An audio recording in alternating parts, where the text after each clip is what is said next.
की आवाज इतनी भीषण थी कि महल के सभी लोगों के कान फटने लगे। पूरा महल इस गूंज से कांप उठा। महल में जो भी मौजूद थे उनके कानों से खून निकल आया। सभी दौड़कर महल की खिड़की की ओर भागे और वहां जो उन्होंने देखा उस पर विश्वास करना मुश्किल था।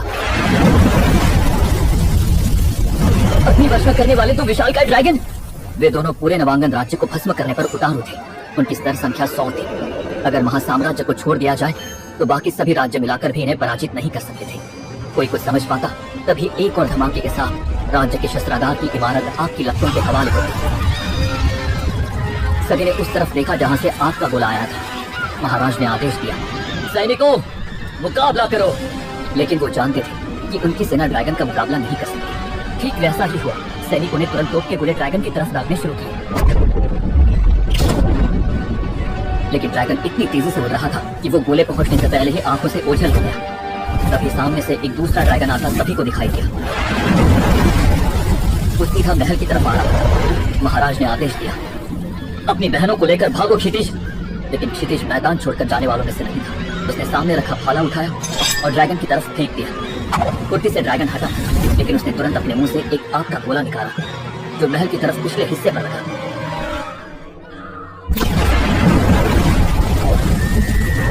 क्षितिज की सभी बहनें डर से कांप रही थी। क्षितिज, तुम या मैं इन ड्रैगन का मुकाबला नहीं कर सकते। तुम्हारी शक्तियां उन्हें छू भी नहीं सकती। क्षितिज ने गुस्से से पूछा, तो क्या पिताजी हम खामोश रहे? नहीं, लेकिन उनसे बदला लेने के लिए तुम्हें भी ड्रैगन हासिल करना होगा। अभी तुम अपनी बहनों के साथ यहाँ से सुरक्षित जगह पर चले जाओ। महाराज इतना तय ही पाए थे कि दोनों ड्रैगन दोबारा वापस लौटे और महल पर आग के गोलों की बौछार कर दी। पूरे महल में अफरा तफरी का माहौल हो गया। सभी अपनी जान बचाने के लिए भागने लगे। क्षितिज और महाराज नरसिंह भी एक दीवार के पीछे थे। हमारे दुश्मन एक ड्रैगन नहीं, बल्कि वो है जिसने इन्हें हमला करने का आदेश दिया है। तुम यहाँ से भागकर अपनी जान बचाओ ताकि समय आने पर उन्हें सजा दे सको। इतना कहते ही महाराज ने क्षितिज को एक और भागने का इशारा किया। क्षितिज ने असहमति से अपने पिता की आंखों में देखा। नहीं पिताजी, मैं आपको यहाँ छोड़कर नहीं जाऊंगा। क्षितिज, स्थिति को समझो। एक राजा और पिता का कर्तव्य होता है कि अपने परिवार और राज्य के लिए आखिरी दम तक लड़े। जब तक राज्य का एक भी नागरिक इस महल में है, मैं महल छोड़कर नहीं जा सकता। और एक पुत्र और राजकुमार का कर्तव्य है कि वो अपने पिता और राजा का आखिरी सांस तक साथ दे। इसलिए मैं नहीं जाऊंगा। क्षितिज अपने संकल्प के लिए दृढ़ था। महाराज ने उसे समझाते हुए कहा, और एक भाई का कर्तव्य, क्या तुम्हारा कर्तव्य नहीं कि अपने राजा के आदेश का पालन करो? मुझे कुछ नहीं होगा, तुम जाओ यहाँ से। महाराज ने उसे हल्का सा धक्का देकर उस तरफ जाने को कहा, तो वो अपने आप को रोक नहीं पाया और उस तरफ भागा। उसके जाते ही एक आग का गोला महाराज की तरफ आकर गिरा। क्षितिज ने जब देखा तो वो वापस अपने पिता की तरफ मुड़ा तो उसने देखा कि उसके पिता घायल अवस्था में जमीन पर गिरे हैं। उसके मुंह से भयंकर चीख निकल गई, पिताजी! वो आंखों में आंसू और क्रोध लेकर उनकी तरफ दौड़ने लगा। लेकिन क्षितिज महाराज तक पहुंच पाता उससे पहले ही दूसरे ड्रैगन ने आग की लपटों से महल की बुनियाद पर हमला कर दिया। महल धीरे धीरे ढहने लगा।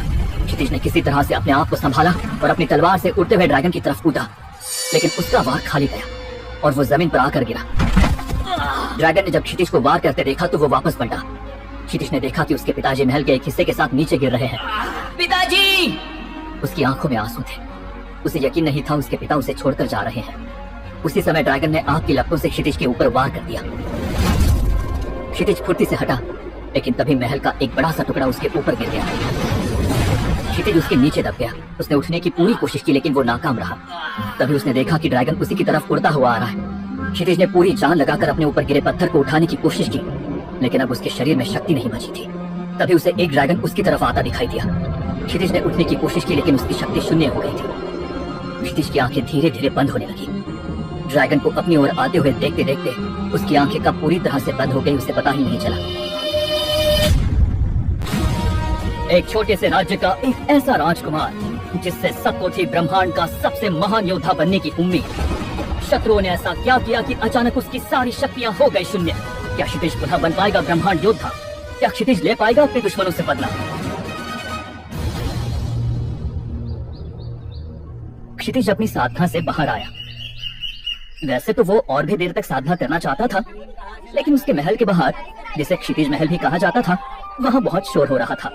उसकी 6 बहनें और तीनों जीजा उसके साधना कक्ष के बाहर खिलखिलाकर हंस रहे थे। क्षितिज ने बाहर आते ही मजाक के अंदाज में पूछा, क्या हुआ दीदी, मेरे जीजाजी इतना झूम झूम कर नाच क्यों रहे हैं? क्या आप तीनों ने हमेशा के लिए मौन व्रत ले लिया? युगंधर, जो सबसे बड़ा जीजा था, डरते हुए बोला। अरे साले साहब, हमारे इतने अच्छे भाग्य कहाँ कि हमें ऐसी शांति मिले? सरोजा ने आंखें चौड़ी करते हुए पूछा। क्या कहा आपने? युगंधर घबराते हुए बोला। कुछ नहीं महारानी। क्षितिज ने हैरान होकर पूछा। लेकिन कोई तो बताए, मेरे महल के सामने इतना शोर क्यों हो रहा है? सरोजा ने कहा, जल्द ही इस महल में शहनाई बजेगी। मतलब मीनाक्षी दीदी की सगाई पक्की हो गई? अब मुझे समझ में आ रहा है। सरोजा दीदी, ये सही बात नहीं है, अब मैं आपसे बात नहीं करूंगा। इतना कहकर क्षितिज नाराज हो गया। लेकिन बात तो सुनो छोटे। अरे साले साहब, अरे भैया सुनो तो। सब चिल्लाते हुए क्षितिज के पीछे दौड़े, जो गुस्से में राजमहल में महाराज नरसिंह के पास चला गया था। पिताजी, ये सही बात नहीं है। बिना बताए सगाई पक्की कर दी और राज्य का राजकुमार होते हुए भी मुझे कुछ नहीं पता। ये तो अन्याय है। अब ये सब सहन से बाहर हो गया है। गुस्से में क्षितिज महाराज नरसिंह के पास जाकर बोला। महाराज चौंक गए, क्योंकि वे तो बस इंतजार कर रहे थे कि क्षितिज की साधना पूरी हो और उसे ये खुशखबरी दे। महाराज नरसिंह ने मजाकिया अंदाज में कहा, ठीक है, फिर तुम्हारी मंगनी जो प्राणधारा साम्राज्य की राजकुमारी राज्य लक्ष्मी से पक्की हुई है, उससे मैं तोड़ देता हूँ। क्षितिज गुस्से में बोला, हाँ कर दीजिए इनकार, मेरी अनुमति के बिना मेरी बहन की। फिर उसने पिताजी की बात पर ध्यान दिया। क्या मेरी सगाई? महाराज ने सेवकों को बुलाकर कहा, कोई है? जल्दी से एक चिट्ठी तैयार करो और उसे प्राणधारा साम्राज्य में भेज दो। उन्हें ये कह देना कि हमारे राजकुमार इस रिश्ते से सहमत नहीं है। राजकुमारी राजलक्ष्मी का नाम सुनते ही क्षितिज की आंखें चमक उठी। राजकुमारी की खूबसूरती के चर्चे चारों तरफ थे। कोई उसे परी कहता था तो कोई स्वर्ग की अप्सरा। क्षितिज तुरंत महाराज के सामने सिर झुकाकर बोला, नहीं नहीं पिताजी, ऐसी कोई बात नहीं है। मैं तो गलतफहमी का शिकार हो गया था, कृपया मुझे माफ कर दीजिए। सभी बहनें और उनके पति, जो नवांगन राज्य की सीमाओं के विभिन्न राज्यों के राजा या राजकुमार थे, हंस हंसकर पेट पकड़ने लगे। जिस पर अभी सब हंस रहे थे वो कोई आम राजकुमार नहीं था। क्षितिज 17वें स्तर का योद्धा था, जो न केवल उसके हम उम्र युवाओं बल्कि उससे 10 साल बड़े लोगों से भी ज्यादा शक्तिशाली था। लोगों का कहना था कि अगर क्षितिज इसी तरह मेहनत करता रहा तो वो आने वाले 5 वर्षों में महाराज नरसिंह, जो 97वें स्तर पर थे, को भी पीछे छोड़ सकता था। ये कोई छोटी मोटी बात नहीं थी, क्योंकि नरसिंह नवांगन राज्य के सबसे ताकतवर व्यक्ति थे। उनके बाद सेनापति रंजीत का स्थान था, जो केवल 45वें स्तर पर थे। वैसे तो नवांगन राज्य सपनोल्लास महासाम्राज्य का एक बहुत ही छोटा राज्य था, इतना छोटा कि महासाम्राज्य के 90% लोगों को इसका नाम तक पता नहीं था। लेकिन आज राजमहल में जो संदेश आया था उसने सबको आनंदित कर दिया था। संदेश के साथ ही क्षितिज के दादाजी की अंगूठी भी थी, जिससे साफ होता था कि उसके दादा की मित्रता के कारण यह रिश्ता आया था। खुशी के इस माहौल में हंसी मजाक चल ही रहा था कि अचानक धड़ाम की जोरदार आवाज आई। ये आवाज इतनी भीषण थी कि महल के सभी लोगों के कान फटने लगे। पूरा महल इस गूंज से कांप उठा। महल में जो भी मौजूद थे उनके कानों से खून निकल आया। सभी दौड़कर महल की खिड़की की ओर भागे और वहां जो उन्होंने देखा उस पर विश्वास करना मुश्किल था। अपनी वर्षा करने वाले तो विशालकाय ड्रैगन! वे दोनों पूरे नवांगन राज्य को भस्म करने पर उतारू थे। उनकी स्तर संख्या 100 थी। अगर महासाम्राज्य को छोड़ दिया जाए तो बाकी सभी राज्य मिलाकर भी इन्हें पराजित नहीं कर सकते थे। कोई कुछ समझ पाता तभी एक और धमाके के साथ राज्य के शस्त्रागार की इमारत आग की लपटों के हवाले हो गई। सभी ने उस तरफ देखा जहां से आग का गोला आया था। महाराज ने आदेश दिया, सैनिकों मुकाबला करो। लेकिन वो जानते थे कि उनकी सेना ड्रैगन का मुकाबला नहीं कर सकती। ठीक वैसा ही हुआ। सैनिकों ने तुरंत तोप के गोले ड्रैगन की तरफ दागने शुरू किए। लेकिन ड्रैगन इतनी तेजी से उड़ रहा था कि वो गोले पहुंचने से पहले ही आंखों से ओझल हो गया। तभी सामने से एक दूसरा ड्रैगन आता सभी को दिखाई दिया। वो सीधा महल की तरफ आ रहा था। महाराज ने आदेश दिया, अपनी बहनों को लेकर भागो क्षितिज। लेकिन क्षितिज मैदान छोड़कर जाने वालों में से नहीं था। उसने सामने रखा भाला उठाया और ड्रैगन की तरफ फेंक दिया। फुर्ती से ड्रैगन हटा, लेकिन उसने तुरंत अपने मुंह से एक आग का गोला निकाला, जो महल की तरफ पिछले हिस्से पर लगा।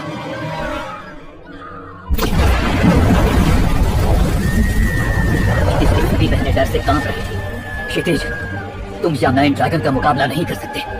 तुम्हारी शक्तियां उन्हें छू भी नहीं सकती। क्षितिज ने गुस्से से पूछा, तो क्या पिताजी हम खामोश रहे? नहीं, लेकिन उनसे बदला लेने के लिए तुम्हें भी ड्रैगन हासिल करना होगा। अभी तुम अपनी बहनों के साथ यहाँ से सुरक्षित जगह पर चले जाओ। महाराज इतना तय ही पाए थे कि दोनों ड्रैगन दोबारा वापस लौटे और महल पर आग के गोलों की बौछार कर दी। पूरे महल में अफरा तफरी का माहौल हो गया। सभी अपनी जान बचाने के लिए भागने लगे। क्षितिज और महाराज नरसिंह भी एक दीवार के पीछे थे। हमारे दुश्मन ये ड्रैगन नहीं, बल्कि वो है जिसने इन्हें हमला करने का आदेश दिया है। तुम यहाँ से भागकर अपनी जान बचाओ ताकि समय आने पर उन्हें सजा दे सको।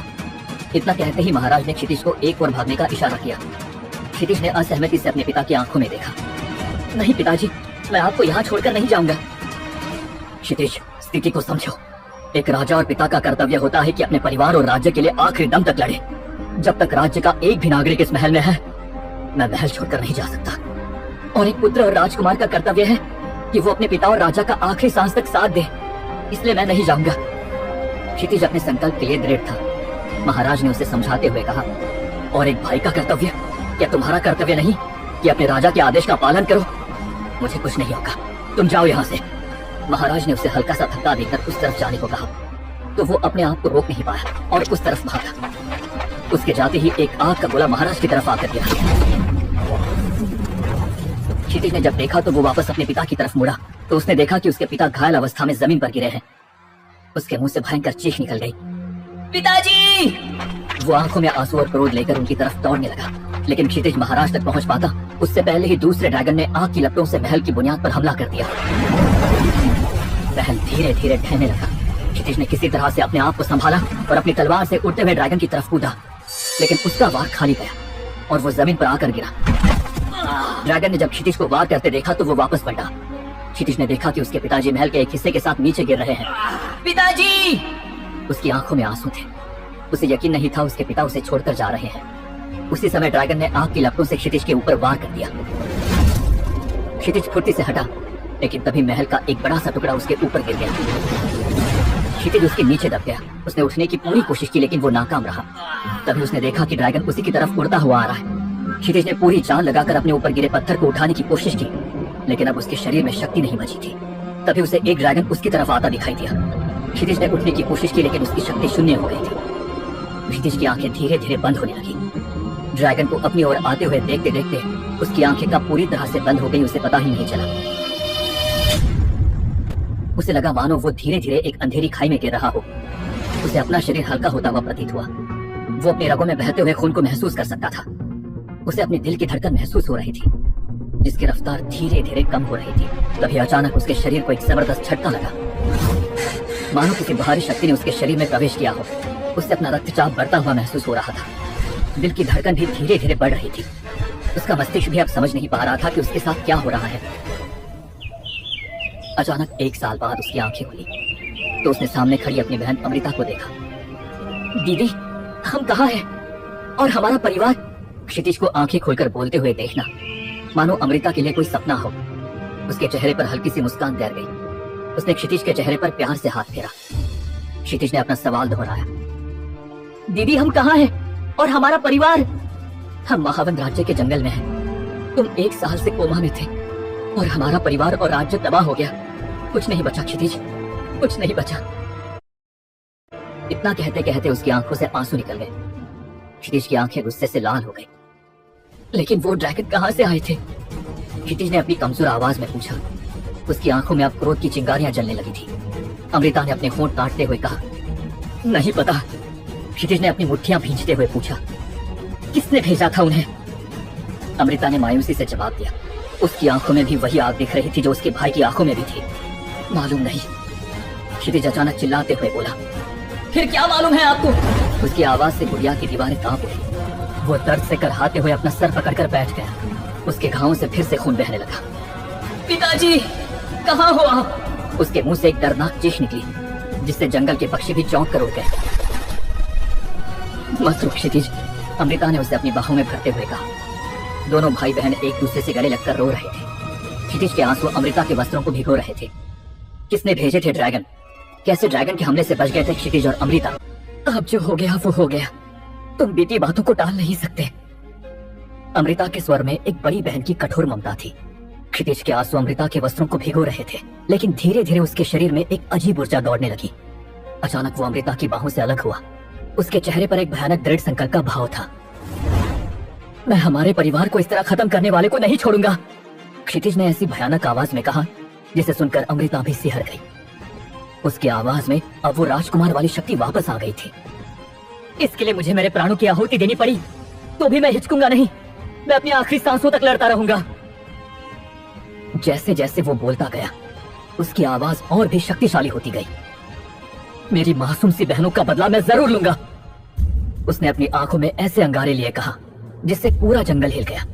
अमृता ने उसका हाथ थामते हुए कहा, जरूर लेना बदला, जरूर लेंगे मेरे भाई, मैं भी तुम्हारे साथ हूं।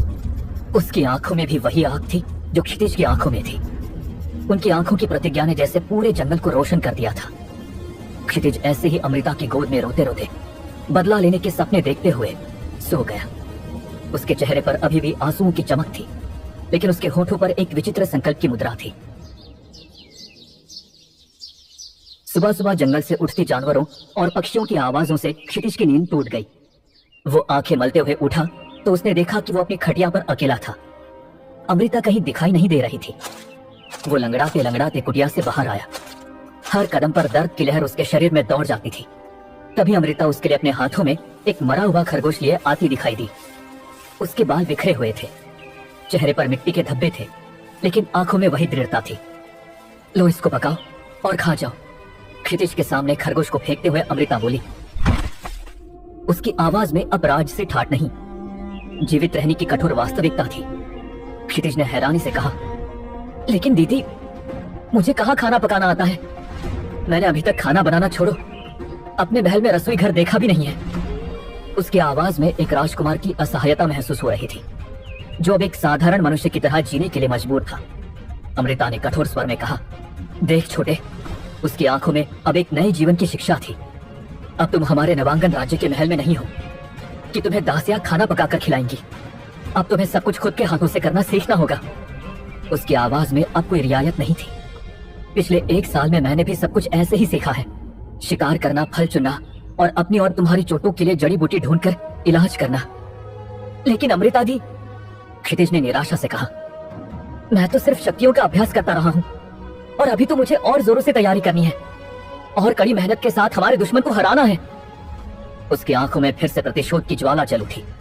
अमृता ने उसके कंधे पर हाथ रखते हुए गंभीरता से कहा, एक बात सुनो छोटे, तुम्हें मैं बताना ही भूल गई, तुम्हारी शक्तियां 0 लेवल पर आ गई हैं। क्या? क्षितिज ने विश्वास न करते हुए अपने शरीर में शक्ति भरने का प्रयास किया, लेकिन उससे केवल थकान और खालीपन का एहसास हुआ। उसका चेहरा पीला पड़ गया, जैसे किसी ने उसकी जिंदगी की रोशनी ही छीन ली हो। अमृता ने सच्चाई बयान करते हुए कहा, हाँ, तुम्हारे सारे लेवल्स खत्म होकर सीधा 0 हो गए हैं, क्योंकि तुम्हारे शरीर में जितनी भी शक्ति थी वो बॉडी रिकवर करने में लग गई। उसकी आवाज में अब दया का भाव था। अब क्या करूं दी? क्षितिज ने टूटे हुए स्वर में पूछा। उसकी आंखों में निराशा के बादल छा गए थे। मेरी शक्ति एक 5 साल के बच्चे जितनी हो गई है। अब मुझे पहले वाले लेवल पर आने के लिए ही 10 साल लगेंगे। उसकी आवाज में अब हताशा और क्रोध का मिश्रण था। क्या होगा मेरा? कैसे ले पाऊंगा मैं हमारे नवांगन राज्य का बदला? वो अपने सर पर हाथ रखकर बैठ गया। उसके कंधे हताशा से झुक गए थे। रो मत छोटे, अमृता ने एक नई आशा के साथ कहा। उसकी आवाज में अब एक नई योजना की झलक थी। मैं हमारे नवांगन राज्य से 2 साल से बाहर रही हूं, तो मुझे एक बात का पता चला है कि अगर हमें जल्दी शक्तिशाली होना है तो हमें एक शक्तिशाली ड्रैगन का साथ चाहिए। उसकी आंखों में एक अद्भुत चमक थी। दोनों मिलकर ट्रेनिंग करते हो तो तुम्हारी लेवल 2 गुना हो जाती है। क्षितिज गुस्से में बोल पड़ा, ड्रैगन का नाम मत लो दीदी, उन्होंने ही हमारे राज्य को तबाह किया है। मुझे उन पर भरोसा नहीं है। ड्रैगन ना तो किसी के शत्रु होते हैं, ना किसी के दोस्त। वो सिर्फ अपने मालिक का आदेश मानते हैं। अमृता के मुंह से इतना सुनते ही क्षितिज को अपने पिता की बात याद आ गई। हमारे असली दुश्मन ये ड्रैगन नहीं, इन्हें यहाँ भेजने वाला कोई और है, और उससे बदला लेने के लिए तुम्हें भी ड्रैगन हासिल करना होगा। लेकिन दीदी, मैं ड्रैगन कहां से ढूंढ कर लाऊं? क्षितिज ने आश्चर्य से पूछा। उसकी आंखों में पहली बार आशा की किरण दिखी। यहाँ से करीब 200 मील पर एक पर्वत है। वहां पर सभी प्रकार के ड्रैगन मिलते हैं और वे तुम्हारे तब तक साथ देते हैं जब तक तुम जिंदा हो। उसकी आवाज में अब एक नई यात्रा का उत्साह था। ये ड्रैगन कितने प्रकार के होते हैं? ड्रैगन के 7 प्रकार होते हैं। अमृता ने गुरु की तरह बताना शुरू किया। पहला, अग्नि ड्रैगन। इस प्रजाति के ड्रैगन आग की शक्ति से युक्त होते हैं और उनके शरीर से आग की बूंदें निकलती हैं। उनकी एक फुंकार से पूरे गांव को राख में बदल सकते हैं। क्षितिज की आंखें चमक उठी। उसे याद आया कि ऐसे ही ड्रैगन ने उसके महल को जलाया था। दूसरा, वायु ड्रैगन। इन ड्रैगन्स का शरीर हवा के तत्वों से युक्त होता है और वे उच्चतम स्थानों में भी उड़ सकते हैं। एक बार में हजारों मील की दूरी तय कर सकते हैं और कभी थकते नहीं। उनकी एक फूंक तूफान लाने के लिए काफी है। इतना कहते कहते अमृता उस खरगोश को उठाकर उसे साफ करने लगी। तीसरा, जल ड्रैगन। इन ड्रैगन्स को जल से जोड़ा जाता है और वे पानी के अंदर भी रह सकते हैं। वे समुद्र की सबसे गहरी खाइयों में भी सांस ले सकते हैं और तूफानी लहरों को भी अपनी पूंछ के एक झटके से शांत कर सकते हैं। क्षितिज हर शब्द को ध्यान से सुन रहा था, मानो वो इस ज्ञान को अपने खून में उतार लेना चाहता हो। अमृता ने आग जलाकर खरगोश को भूनना शुरू कर दिया था। चौथा, पृथ्वी ड्रैगन। इन ड्रैगन्स का शरीर पृथ्वी के तत्वों से समृद्ध होता है और वे पृथ्वी के नीचे चल सकते हैं। वे पहाड़ों को खोदकर गुफाएं बना सकते हैं और जमीन में घुसकर अपने शत्रुओं पर हमला कर सकते हैं। इन्हें खजाने की तलाश में इस्तेमाल किया जा सकता है क्योंकि वे धरती के गर्भ में छिपे रत्नों को महसूस कर सकते हैं। क्या? धरती के अंदर के रत्नों को कैसे प्राप्त कर लेते हैं? क्षितिज ने आश्चर्यचकित होकर पूछा। इनके शरीर में ऐसी शक्ति होती है जिससे ये धरती के ऊपर उड़ते हुए भी धरती के अंदर के रत्नों से निकलने वाली मैग्नेटिक किरणों को महसूस कर लेते हैं, जिससे उन्हें उनके छुपे होने का पता चल जाता है। अमृता ने खरगोश को पकाते हुए बताया। पांचवा, सुरक्षा ड्रैगन। ये ड्रैगन अपने शक्तिशाली संरक्षा शक्तियों के लिए प्रसिद्ध है और वे अपने आसपास के क्षेत्र को सुरक्षित रखने में सक्षम होते हैं। उनके चारों ओर एक अदृश्य दीवार होती है जिससे कोई भी हथियार या जादू उन्हें नुकसान नहीं पहुंचा सकता। वे अपने साथी को भी यहाँ सुरक्षा प्रदान कर सकते हैं, इसलिए राजा लोग इन्हें अपने राज्य की रक्षा के लिए पालते हैं। अमृता की आवाज में अब और भी गहराई आ गई थी और क्षितिज की आंखों में ड्रैगन की कल्पना के चित्र उभरने लगे थे। छठा, रेडिएशन ड्रैगन। इन ड्रैगन्स को अद्भुत रेडिएशन शक्तियों से युक्त किया गया है और वे अपने प्रतिद्वंदी क्षेत्र को अस्त्र शक्ति से नष्ट कर सकते हैं। उनके पंखों से निकलने वाली किरणें एक बड़ी सेना को पल भर में समाप्त कर सकती है। इनको वश में करना सबसे कठिन है, लेकिन अगर कोई इन्हें वश में कर ले तो वो किसी भी युद्ध में अजय हो जाता है। आग में रखा खरगोश अब तक लगभग पक चुका था। क्षितिज ने उत्सुकता से कहा, मुझे भी अपना बदला लेने के लिए एक अजय योद्धा बनना है दीदी। मुझे इस ड्रैगन को हासिल करना होगा। रेडिएशन ड्रैगन ड्रैगन से भी खतरनाक ड्रैगन होता है। सातवां ड्रैगन, सोम ड्रैगन। ये ड्रैगन सोम यानी कि असुरों के अमृत के साथ जोड़े जाते हैं। उनके शरीर से निकलने वाला अमृत घावों को भर सकता है और मरने वाले को भी जीवन दे सकता है। इनके विशाल पंख 100 वर्षों से भी अधिक उम्र के होते हैं और उनकी आंखों में पूरे ब्रह्मांड का ज्ञान होता है। क्षितिज ने अमृता की बातें सुनते हुए अपनी आंखें बंद कर ली, मानो वो इन ड्रैगन को अपने दिमाग में उतार रहा हो। इन ड्रैगन की लेवल्स होती हैं क्या? उसने अचानक पूछा। उसकी आवाज में उत्साह था। हाँ, होती है। एक पत्ते में खरगोश का मांस परोसते हुए अमृता ने बताना शुरू किया। पहली स्वर्ग ड्रैगन लेवल 1 से 10 तक ये नवजात ड्रैगन होते हैं जिनमें आग, वायु, जल और पृथ्वी की बूंदें प्रदर्शित हो सकती हैं। ये छोटे और कमजोर होते हैं, लेकिन इनकी बुद्धि तेज होती है और ये जल्दी सीख जाते हैं। इनके पंख अभी विकसित हो रहे होते हैं और ये कम ऊंचाई पर ही उड़ सकते हैं। अमृता हर विवरण को इस तरह बता रही थी मानो उसने सैकड़ों ड्रैगन्स को अपनी आंखों से देखा हो। दूसरा, युवा ड्रैगन। लेवल 11वीं लेवल से 25 तक इन ड्रैगन्स ने अपनी शक्तियों को और भी विकसित किया है और वे सामान्य स्तर के क्षेत्रों में देखे जा सकते हैं। इनके दांत और पंजे धातु की तरह कठोर हो जाते हैं और इनकी आंखों में जादुई शक्तियां होती हैं। ये अपने शिकार को दूर से ही पहचान सकते हैं और अपनी प्राकृतिक शक्तियों का उपयोग करना सीख जाते हैं। क्षितिज भले ही अपना खाना खा रहा था, लेकिन उसका पूरा ध्यान अमृता की बातों पर था। तीसरा, मध्यस्थ ड्रैगन। 26वीं लेवल से 40 लेवल तक इन ड्रैगन्स ने अपनी क्षमताओं को मजबूत कर लिया होता है और वे बड़े और शक्तिशाली स्तर के क्षेत्रों में दिख सकते हैं। ये पूरी तरह से विकसित होते हैं और इनके शरीर पर मजबूत कवच की तरह स्केल्स होती हैं। ये तूफान और आग जैसी प्राकृतिक आपदाओं का मुकाबला कर सकते हैं और अपने क्षेत्र की रक्षा के लिए जल्दी से जल्दी वापस आ सकते हैं। चौथी, अद्वितीय ड्रैगन। 41वीं लेवल से 55 लेवल तक इन ड्रैगन्स की अद्वितीय शक्तियां और विशेषज्ञता होती है जो उन्हें अन्य ड्रैगन से अलग बनाती है। ये अपनी प्रजाति की विशेष गुणों में महारत हासिल कर लेते हैं। जैसे एक अग्नि ड्रैगन अपनी आग से स्वर्ण धातु को भी पिघला सकता है और एक जल ड्रैगन सागर की गहराई में छिपे खजाने को बिना सांस रोके हासिल कर सकता है। क्षितिज को 1 साल बाद खाते देखकर अमृता जहां खुश थी, वहीं क्षितिज बिल्कुल एक अच्छे शिष्य की तरह अमृता की दी हुई एक एक जानकारी को ध्यान से सुन रहा था। 5वां लेवल, उत्कृष्ट ड्रैगन। लेवल 56 से 70 तक इन ड्रैगन्स ने अपने सबसे शक्तिशाली रूप से अपनी शक्तियों को विकसित किया है और वे अन्य ड्रैगन्स के सामान्य स्तर से आगे हैं। इनकी उम्र सैकड़ों साल की होती है और इनकी बुद्धि मानवों से भी तेज होती है। ये अपने क्षेत्र के राजा होते हैं और छोटे ड्रैगन इनका आदेश मानते हैं। छठी, महाड्रैगन। लेवल 71 से 85 तक इन ड्रैगन्स का स्तर बहुत ऊंचा होता है और उनमें विशेष शक्तियों का संबंध हो सकता है जो उन्हें शक्तिशाली बनाती है। ये ड्रैगन अपनी प्रजाति की सीमाओं को पार कर जाते हैं, जैसे एक अग्नि ड्रैगन जो बर्फ को भी नियंत्रित कर सकता है, या एक जल ड्रैगन जो आकाश में बादलों के बीच उड़ सकता है। इनकी शक्तियां दैवीय प्रतीत होती हैं और केवल महान योद्धा ही इनसे मित्रता कर सकते हैं। अपना आखिरी निवाला खाते हुए अमृता ने आगे बताया, 7वीं अद्भुत ड्रैगन 86वें लेवल से 100 तक। इन ड्रैगन्स को देवता समान माना जाता है और उनकी शक्तियां अद्वितीय होती हैं, जो उन्हें ब्रह्मांड के विभिन्न क्षेत्रों में समर्थ बनाती है। ये प्राचीन युग के साक्षी होते हैं और इनके पास वो ज्ञान होता है जो मानव इतिहास में कहीं लिखा नहीं गया। इनकी एक फुंकार से पर्वत धाराशाही हो सकते हैं और इनकी कृपा से मृत भी जीवित हो सकते हैं। इन्हें अपना साथी बनाना लगभग असंभव है, लेकिन अगर कोई इन्हें अपना साथी बना ले तो वो स्वयं देवता बन जाता है। क्षितिज ने गहरी सांस ली। उसके मन में अब सब साफ था। उसे एक ड्रैगन का साथी बनना था और फिर वो अपने परिवार का बदला लेगा। उसकी आंखों में अब नई आशा की किरण थी। दोनों ने खाना खाया। उसके बाद अमृता कुटिया के एक कोने में गई और वहां से एक कपड़े में लिपटी हुई वस्तु निकाली। उसने कपड़ा हटाया और क्षितिज की आंखें चमक उठी। ये तो हमारे पिता की तलवार है। हाँ, अग्निज्वाला, नवांगन राज्य की पवित्र तलवार। क्षितिज ने आदर से तलवार को हाथों में लिया।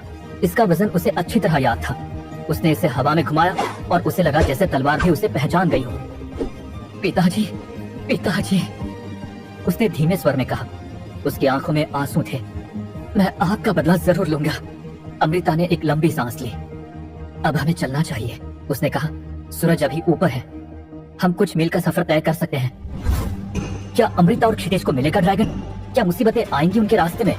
जानने के लिए दोनों ने अपनी सफर की शुरुआत की। कई घंटों तक वो चलते रहे। तभी उन लोगों ने देखा कि कुछ लोग सामने एक जानवर से लड़ाई कर रहे थे। लड़ाई भी घमासान चल रही थी। जानवर और वो लोग, दोनों पक्ष जख्मी हो गए थे, लेकिन कोई भी हार मानने को तैयार नहीं था। तभी अमृता और क्षितिज के पैरों की आवाज सुनकर उन दोनों ग्रुप की थोड़ी देर लड़ाई रुक गई थी। दोनों पक्ष उन दोनों भाई बहन को देखने लग गए थे।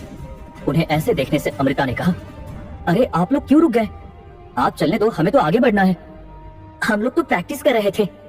ये तो हमारा पालतू खानदानी जानवर मायामृग है। एक 12 साल का लड़का आगे आया और उसने कहा। वो लड़का भी क्षितिज की तरह दिखने में होशियार लग रहा था।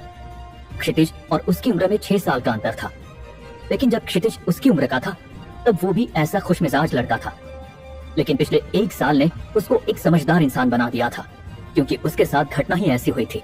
वो लड़का क्षितिज के आगे अपना हाथ लाते हुए बोला, हेलो, मेरा नाम आर्यन है और मैं महावन राज्य का राजपुत्र हूँ। क्षितिज ने आर्यन से हाथ मिलाते हुए कहा, मेरा नाम क्षितिज है।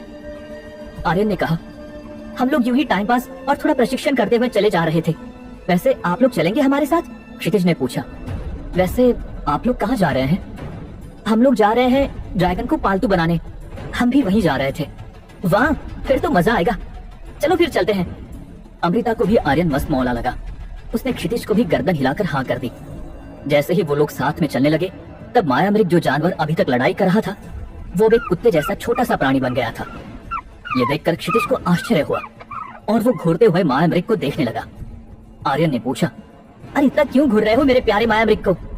क्षितिज ने आश्चर्य से कहा, मुझे आश्चर्य इस बात का हुआ कि ये जानवर थोड़ी देर पहले इतना बड़े आकार में दिख रहा था और अब एक कुत्ते जैसा दिख रहा है। आर्यन मुस्कुरा कर बोला, अरे इसका नाम मायामृग इसी वजह से तो है। वो कोई भी माया निर्माण कर सकता है और किसी का भी आकार ले सकता है। ये सुनकर क्षितिज को बहुत आनंद हुआ था। क्या ये कोई भी आकार बदल सकता है? हाँ, क्या ये उड़ने वाले पक्षी का भी आकार ले सकता है? नहीं, ये सिर्फ चलने वाले जानवर का रूप ले सकता है। ऐसा है, ये कह के निराश होकर क्षितिज चलने लगा। मुझे एक बात बताओ, इस पहाड़ को क्या कहते हैं? क्षितिज ने पूछा। देखो क्षितिज भाई, ड्रैगन के प्रकार तुम्हें मालूम तो होंगे ही। वैसे ही वो जहाँ जहाँ अधिक संख्या में पाए जाते हैं, वो पहाड़ के नाम उन्हीं के नाम पर रखे जाते हैं। जैसे कि, फिर आर्यन अपना गला साफ करके आगे बोलने लगा। अग्नि पर्वत, इस पर्वत पर अग्नि ड्रैगन्स का आवास हो सकता है, जहाँ आग की शक्ति से युक्त ड्रैगन्स निवास करते हैं। वायुकुटी पर्वत, वायु ड्रैगन्स का निवास स्थान, जो उच्चतम स्थानों में बसा हो सकता है। जलाश्रय पर्वत, जल ड्रैगन्स के लिए एक प्रिय स्थान, जहाँ पानी की शक्ति से युक्त ड्रैगन्स निवास कर सकते हैं। भूतमंडल पर्वत, पृथ्वी ड्रैगन्स का निवास स्थान, जो पृथ्वी के तत्वों से युक्त है। सुरक्षा पृष्ठ, सुरक्षा ड्रैगन्स का निवास स्थान, जो अपने आसपास के क्षेत्र को सुरक्षित रखने के लिए चयनित हो सकता है। प्रभा सरंग, रेडिएशन ड्रैगन्स का निवास स्थान जो रेडिएशन शक्तियों से भरपूर है। अमृत गिरी, सोम ड्रैगन्स के लिए एक प्रमुख स्थान जो अमृत से जुड़ा है और इनमें सभी जीवनदायी शक्तियाँ होती हैं। तो ऐसी बात है, मतलब अगर हम सुरक्षा पृष्ठ पर्वत पर गए तो वहाँ सुरक्षा ड्रैगन ही मिलेंगे क्या?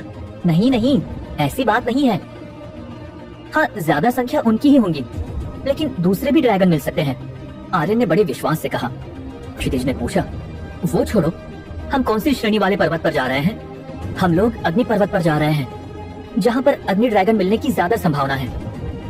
इन सभी ड्रैगन्स में से सबसे ज्यादा शक्तिशाली कौन सा है? कुछ सोचते हुए आर्यन रुका, फिर उसने किसी विद्वान की तरह अपने हाथ मोड़ के अपने गालों पर उंगलियां रखी और बोलने लगा। देखो, सबसे पहला ड्रैगन मतलब अग्नि ड्रैगन सबसे कमजोर होता है और सबसे शक्तिशाली सोम ड्रैगन होता है। क्षितिज ने कुछ याद करते हुए कहा। अग्नि ड्रैगन वही होता है जो अपने मुंह में से आग निकालता है।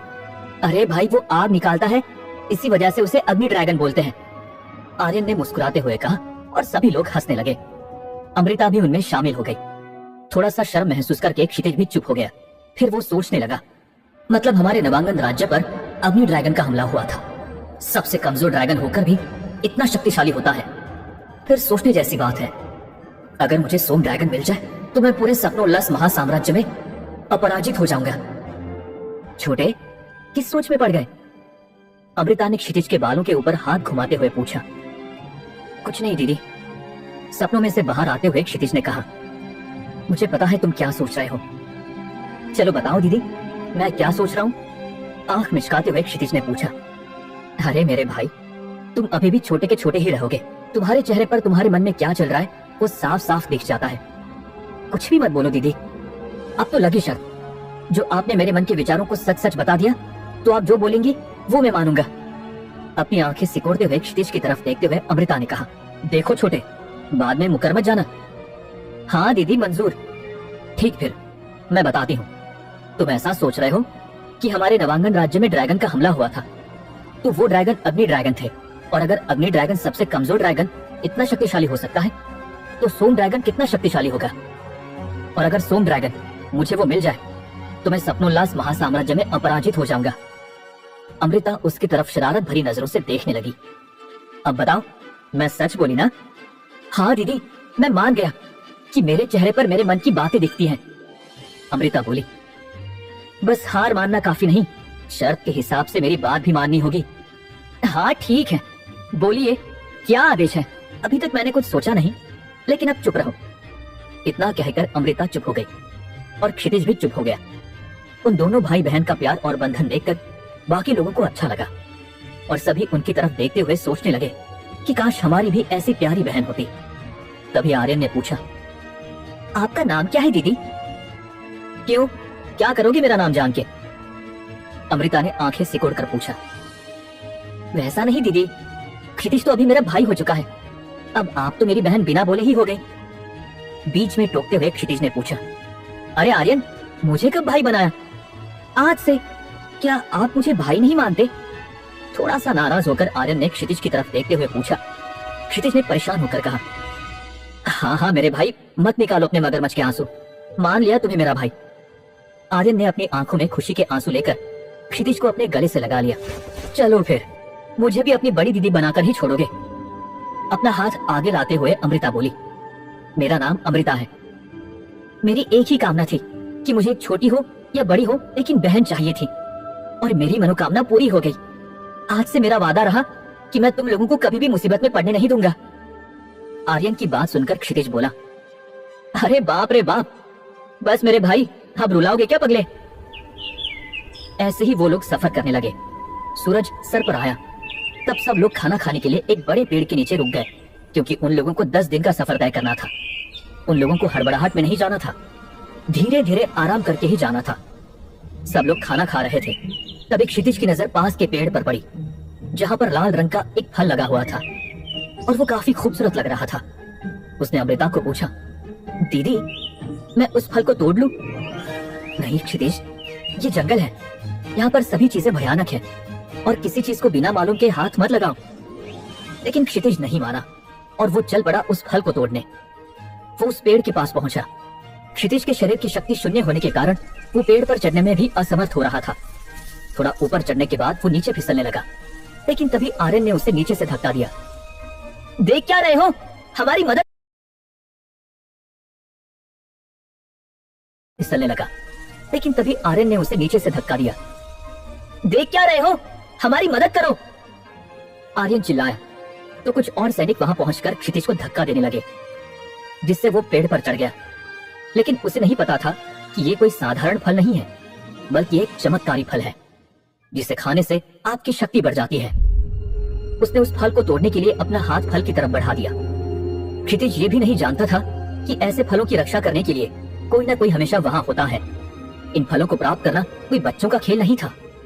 उसके हाथ बढ़ते ही वहां एक सांप दिखाई दिया जो लेवल 2 का था।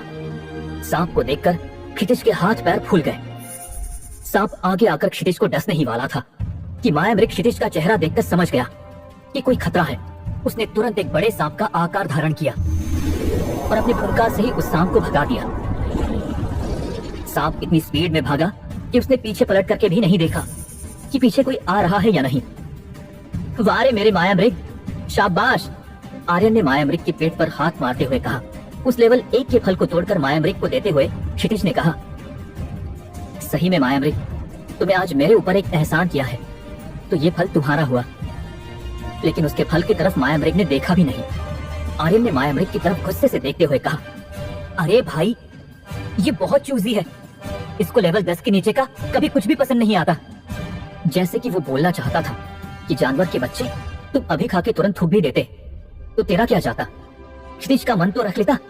क्षितिज भी कोई ना, जैसी गर्दन हिलाकर वो फल लेकर नीचे उतरा और अमृता के पास गया। लेकिन अमृता ने भी उसे खाने से मना कर दिया। फिर आखिरकार क्षितिज ने फल खाने का सोचा। उसने एक निवाला खाया ही था, उसे अपने शरीर में कुछ टूटने की आवाज आई और अंतर्मन से एक वाणी सुनाई दी, बधाई हो, आपने लेवल 1 नवजात योद्धा के शिशु योद्धा के पहले चरण को पार कर लिया है और आप अभी ड्रैगन के साथ अपने दिमाग का संबंध बना सकते हो। क्या हुआ छोटे, किस सोच में पड़ गए? कुछ नहीं दीदी, मेरे लेवल बढ़ाने का सफर शुरू हो गया है। मैंने अपना लेवल 1 का स्टेज पार कर लिया है। अरे वाह छोटे, अमृता ने कहा। आर्यन ने आश्चर्यचकित होते हुए पूछा, लेकिन मेरे भाई, तुम अभी इतनी देर बाद कैसे लेवल 1 पार कर सकते हो? ये बहुत लंबी कहानी है, तुम्हें बाद में बताऊंगा। क्षितिज का जवाब सुनकर आर्यन ने थोड़ा नाराज होकर सिर हिलाया, जैसे वो हाँ कह रहा था। थोड़ी दूर जाकर सब आराम करने के लिए बैठे। तब एक कोने में अकेली बैठी अमृता के पास क्षितिज गया। दीदी, मुझे समझ नहीं आ रहा है कि मेरी शक्ति इतनी जल्दी कैसे बढ़ रही है। हैरान होकर क्षितिज ने सवाल किया। अमृता ने उसकी तरफ देखा, मानो उसे पता हो कि ऐसा क्यों हो रहा है। क्षितिज, ये सब उस हमले वाले दिन हुआ। ड्रैगन के हमले का मेरी शक्ति तेजी से बढ़ने का क्या संबंध है दीदी? क्या राज था क्षितिज की शक्तियों के बढ़ने? क्षितिज ने अमृता से पूछा। अमृता ने उस दिन की घटना बतानी शुरू की। उस दिन जब महल पर हमला हुआ था तो मैं जंगल में प्रशिक्षण कर रही थी। तभी मेरे पास राज से कबूतर आया। उसे देखते ही मैं समझ गई कि ये संदेश पिताजी ने भेजा है। संदेश में लिखा था कि मैं किसी भी तरह से तुम्हें बचा लूं। संदेश मिलते ही मैं तुरंत महल में पहुंची। पूरा महल धू धू करके जल रहा था। मैंने देखा कि तुम महल के एक बड़े टुकड़े के नीचे दबे हो। मैं कुछ सिपाहियों को लेकर तुम्हारे पास पहुंचने ही वाली थी कि मुझे सामने से उड़कर आता हुआ एक ड्रैगन दिखाई दिया। उसने आग की लपटों से हमारे ऊपर वार किया। आग से बचने के लिए हम एक दीवार के पीछे छुप गए, लेकिन तभी एक अनहोनी घटना हुई। ड्रैगन तुम्हारे पास आकर बैठ गया। हाँ दीदी, मुझे याद है कि वो ड्रैगन मेरी तरफ आ रहा था। क्षितिज ने उत्सुकता से कहा। अमृता ने आगे बताया, मैं बहुत डर गई थी। मुझे समझ नहीं आ रहा था कि मैं तुम्हें कैसे बचाऊं। लेकिन तभी तुम्हारे शरीर से एक सफेद रंग की रोशनी निकली और उस ड्रैगन को लगी। ये देखकर मैं वहीं जमी रह गई। कुछ देर बाद तुम्हारे शरीर से रोशनी का निकलना बंद हुआ। मैंने एक कदम तुम्हारी तरफ बढ़ाया ही था कि उस ड्रैगन के शरीर से बहुत सारी रंगीन रोशनियां निकलने लगी जो तुम्हारे शरीर के अंदर प्रवेश कर रही थी। क्षितिज ने आश्चर्यचकित होकर पूछा, ये कैसी रोशनियां थी दीदी? मुझे भी कुछ समझ नहीं आया था, लेकिन जैसे ही उन रोशनियों का निकलना बंद हुआ, वो ड्रैगन वहां से उड़ गया। मेरे पास कुछ भी सोचने का समय नहीं था। मैंने किसी तरह से तुम्हें बाहर निकाला। तुम्हारी सांसें चल रही थी, लेकिन तुम्हारा शरीर नीला पड़ गया था। मैं तुम्हें वहां से निकालकर जंगल में ले आई। दीदी, आपको लगता है कि मेरी शक्तियां जो तेजी से बढ़ रही हैं, ड्रैगन की शक्तियों का मेरे अंदर होना है। हाँ, जब मैंने ड्रैगन प्रजाति के बारे में पता किया तो मुझे पता चला कि तुम्हारे शरीर ने ड्रैगन की शक्तियों को सोख लिया है। क्षितिज अपनी दीदी की बातें सुनकर हैरान था। तभी वहां आर्यन पहुंचा और बोला, आप लोग बातें छोड़कर थोड़ा आराम कर लो, सफर लंबा है। क्षितिज और अमृता ने सर हिलाकर हाँ कहा। फिर थोड़ा आराम करके सब निकल पड़े। वो लोग धीरे धीरे अपनी मंजिल की तरफ आगे बढ़ने लगे। धीरे धीरे 2 दिन का सफर काटने के बाद जो उत्साह आर्यन और क्षितिज का पहले दिन था वो चल चलकर खत्म हो गया था।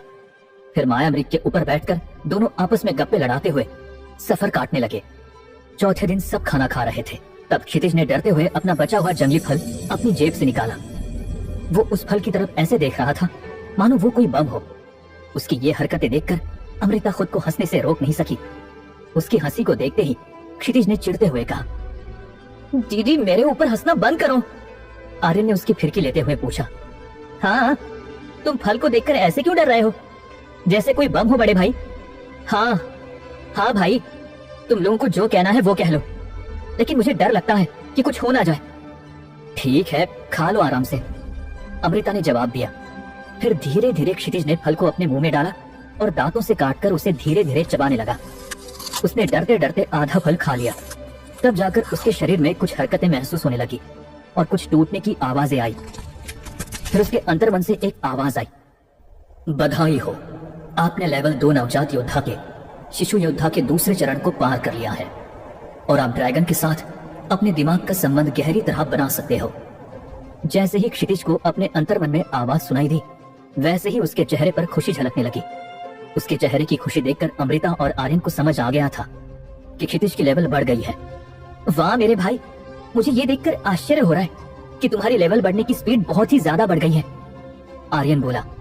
क्षितिज ने विनम्रता से जवाब दिया, हाँ, फिर से 0 लेवल होने की वजह से लेवल बढ़ाने की स्पीड बढ़ जाती है शायद। छोटे, ऐसा तो मुझे भी लग रहा है, अमृता ने कहा। थोड़ी जलन के साथ आर्यन बोला, ठीक है, अच्छी बात है, बहुत बहुत बधाई मेरे भाई। अमृता ने आर्यन की तरफ देखकर उसकी फिरकी लेते हुए कहा, क्या हुआ आर्यन, तुम इतना जल क्यों रहे हो? इतना मत जलो कि कोयला बन जाओ। नहीं दीदी, वैसी बात नहीं है, क्षितिज भाई की जो स्पीड है उससे मुझे डर लगने लगा है, शायद मैं कमजोर पड़ने लगा हूं। आर्यन थोड़ा हड़बड़ाते हुए बोला, अरे वैसा नहीं होता मेरे भाई, क्षितिज की उम्र 17 साल है और अभी वो दूसरे लेवल पर आया है, तो वो कैसे तुमसे ज्यादा ताकतवर हो गया? अमृता ने उसकी तरफ हंसते हुए कहा, वैसे नहीं दीदी, किसी भी सामान्य व्यक्ति को एक लेवल पार करने में 6 महीने से 1 साल लगता है और कोई महावीर योद्धा भी एक लेवल पार करना चाहे तो भी उसको 3 महीने लगते हैं और 50 लेवल पार करने के बाद एक लेवल पार करने के लिए 2 से 5 साल लग जाते हैं। लेकिन एक हफ्ते में 2 लेवल पार करना मतलब सामने वाले का मनोबल कम हो जाता है। अब तुम्हें क्या बताएं, हमारे साथ क्या बीती हुई है, कभी वक्त मिलेगा तो जरूर बताऊंगा, क्षितिज ने कहा। ठीक है, जब तुम्हारी इच्छा हो तब बताना, आर्यन ने ये कहते हुए गर्दन हिला दी और मन में सोचता रहा कि जरूर इसके साथ कोई बुरा हादसा हुआ है, इसलिए उसने भी जबरदस्ती कुछ पूछने की कोशिश नहीं की। आज चौथा दिन था। नवांगन और महावन राज्य की टोली धीरे धीरे अपना सफर काट रही थी। तभी उनको देखा आगे एक और दल जा रहा था और वही आर्यन ने उस दल में जा रही उनकी राजकुमारी को पहचान लिया। अरे महावत, ये तो संगति स्वर राज्य की राजकुमारी प्रियंका दिख रही है मुझे, आर्यन ने अपने सैनिकों में से मुख्य रक्षक को संबोधन करते हुए कहा। जी राजकुमार, ये वही है, महावत ने गर्दन हिलाकर कहा। ये नक्चड़ी यहाँ कहाँ घूम रही है पता नहीं। राजकुमार धीरे बोलिए, उस गुस्से लड़की ने सुन लिया तो हमें लेने के देने पड़ जाएंगे। ठीक है ठीक है, आर्यन ने क्षितिज को समझाते हुए कहा। क्षितिज भाई, तुम जरा बच के रहना इस नक्चड़ी से, ये पूरी की पूरी पागल है, तुम्हारा पहले ही दिमाग गर्म रहता है। क्षितिज ने कुछ नहीं कहा, उसने सिर्फ उस लड़की की तरफ एक बार देखा और फिर सीधा आगे देखने लगा। तभी प्रियंका ने आर्यन को देखकर घमंड से कहा, अरे राजकुमार आर्यन, आप यहाँ कहाँ जा रहे हो? राजकुमारी प्रियंका, आप भी यहाँ कहाँ घूम रही हो? हम तो ड्रैगन को वश करने जा रहे हैं और आप? क्या इत्तेफाक है, हम भी वही जा रहे हैं। आपके जैसे आलसी और निकम्मे राजकुमार भी वीरता दिखाने के लिए ड्रैगन पर्वत पर जाने लगे हैं क्या? प्रियंका ने गुस्से में और थोड़ी जलन के साथ कहा। हाँ, आप ऐसा भी बोल सकती हैं, आर्यन ने बहुत ही शांति से कहा। लेकिन उसका यूं चुप रहना क्षितिज को बुरा लग गया। वो माया मृग से गुस्से से नीचे उतरने ही वाला था, तभी उसके हाथ को आर्यन ने पकड़ लिया था। अरे भाई रुक जाओ। क्यों रुक जाए हम? वो पागल लड़की तुम्हारा इतना अपमान कर रही है और तुम इतना सुनकर भी कुछ नहीं कह रहे हो। अरे वैसी बात नहीं है, इसके साथ हमारा एक बार प्रशिक्षण मैदान में आमना सामना हुआ था, तब आखिरी में मैंने इसके पिछले भाग पर वार मार दिया था। ओह तो ये बात है। इतना कहकर क्षितिज शांत हो गया। वैसे मुझे एक बात बताइए राजकुमार आर्यन, ये दोनों कौन हैं? प्रियंका ने अमृता और क्षितिज की तरफ देखते हुए पूछा। ये मेरा भाई क्षितिज और मेरी बहन अमृता दी है, मुझे इसी सफर में मिले हैं। अरे किसी भी राहगीर को तुम अपना भाई बहन बना लोगे? तुम अपने काम से काम रखो, हम अपना देख लेंगे। ये बात जब आर्यन ने कही तो प्रियंका का मुंह देखने लायक था, लेकिन आगे कोई कुछ नहीं बोला। ऐसे ही चलते चलते छठा दिन आ गया।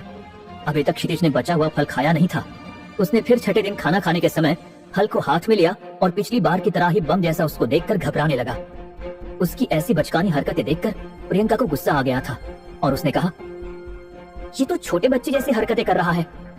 इतना सुनते ही क्षितिज को गुस्सा आ गया और उसने एक झटके में वो फल खा लिया और हमेशा की तरह उसकी लेवल बढ़ गई और उसके शरीर में कुछ टूटने की आवाज आई और उसके अंतर्मन से आवाज आई, बधाई हो, आपने लेवल 3 नवजात योद्धा के शिशु योद्धा के तीसरे और आखिरी चरण को पार कर लिया है और अभी आप ड्रैगन के साथ आपके दिमाग का संबंध बनाने में माहिर हो गए हो। यह संदेश जब क्षितिज को सुनाई दिया तो उसके चेहरे पर खुशी समाई नहीं जा रही थी। भाई फिर से तुमने एक लेवल बढ़ा लिया? थोड़ा नाराज होकर आर्यन बोला। प्रियंका आर्यन पर गुस्सा होकर बोली, अरे इसमें क्या बड़ी बात है?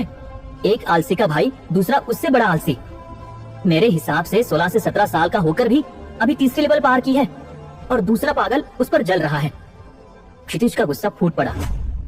देखो राजकुमारी साहिबा, आप होंगी किसी बड़े साम्राज्य की राजकुमारी, लेकिन आपको किसी के बारे में कुछ पता नहीं होता है तो आप कुछ ना बोलिए। क्या बोले तुम? इतना बोलते हुए राजकुमारी के अंगरक्षक में से एक अपनी मियान में से तलवार निकालते हुए आगे आया। जब वो क्षितिज के ऊपर हमला करने वाला था तभी अमृता क्षितिज के सामने आ गई और अपनी तलवार हवा में लहराई। तब सामने वाले अंगरक्षक के हाथ थरथराने लगे। उसके हाथ से तलवार नीचे गिर पड़ी। वो झट से पीछे सरक गया। खबरदार किसी ने मेरे भाई को हाथ लगाया तो। अमृता को गुस्से में तलवार निकालते देखकर प्रियंका ने अपना तेवर बदल दिया और आगे आकर हाथ जोड़कर बोली, हमें माफ करें, आप जो भी हो मैं आपसे माफी मांगती हूँ। मुझसे जो भी हुआ अभी भूल जाइए। लेकिन अमृता शांत होने का नाम नहीं ले रही थी। तब आर्यन बोला, दीदी शांत हो जाइए, हमें ड्रैगन को वश में करने जाना है, अब आप गुस्सा छोड़ दो। आर्यन की बात सुनकर अमृता ने क्षितिज की तरफ देखा तो वो भी अपनी गर्दन हिलाकर यही चाहता था। फिर कुछ देर में अमृता शांत हो गई और फिर सब शांति से आगे चलने लगे। फिर एक दिन चलने के बाद अपनी पर्वत के पास सब पहुंच गए। चलो क्षितिज भाई, आपको मैं ड्रैगन से अपनी आत्मा का संबंध कैसे बनाते हैं ये दिखाता हूँ। और ऐसा कहते हुए आर्यन ने अपने ग्रुप में से एक छोटे लड़के को आगे बुलाया और बोला, जाओ दिखाओ क्षितिज भैया को कि ड्रैगन से अपनी आत्मा से संबंध कैसे बनाते हैं। उस लड़के ने भी खुशी खुशी आगे बढ़ते हुए एक ड्रैगन को चुना और उस ड्रैगन ने भी उसकी तरफ देखकर अपनी आंखों से संबंध बनाने की मंजूरी दे दी। फिर उस लड़के ने अपनी उंगली काटकर उस ड्रैगन के मुंह के सामने कर दी। उस ड्रैगन ने भी खुशी से उसकी उंगली पर लगे हुए खून को चाट लिया। फिर एक दूसरे की शक्तियों का आदान प्रदान करना शुरू हुआ और कुछ ही देर में उनकी आत्माओं का संबंध प्रस्थापित हुआ।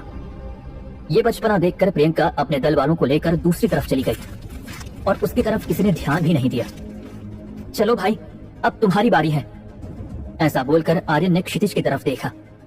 क्षितिज ने भी अपनी गर्दन हिलाई। वो आगे चल दिया, लेकिन पता नहीं क्यों वो जिस भी ड्रैगन से अपनी आत्मा के साथ संबंध बनाने को जाता वो सभी के सभी ड्रैगन दूर भाग जाते। ऐसा करते करते पूरा दिन चला गया, लेकिन उसे कोई ड्रैगन नहीं मिला जो उसके साथ आत्मा का संबंध बनाए। आखिरकार तंग आकर नाराज होकर वहीं पास के पत्थर पर क्षितिज बैठकर बोला, आप लोग अपना अपना ड्रैगन चुन लीजिए, मेरे नसीब में शायद कोई ड्रैगन नहीं है।